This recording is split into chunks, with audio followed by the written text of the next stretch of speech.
This is Peter with Fluid Fun in Bristol, Indiana. Just thought I'd give you a quick overview of the bilge pump and the NRS sponge.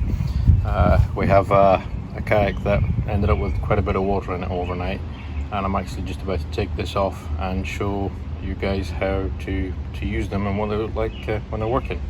So here's a quick demo of the bilge pump, how they work.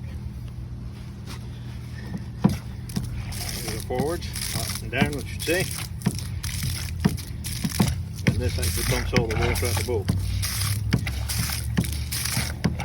Very handy if you capsize, or in my case, we actually had a boat that was uncovered and caught quite a bit of rain overnight.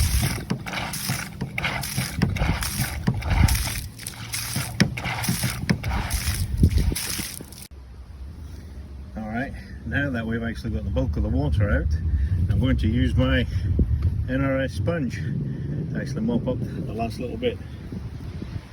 The sponge is actually really good for getting that last little bit of water out.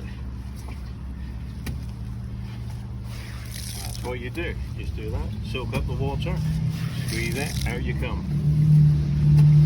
Because typically the bilge pump's really good at getting rid of high volumes, but when you get down to the last little bit, you need something small to get that last little bit.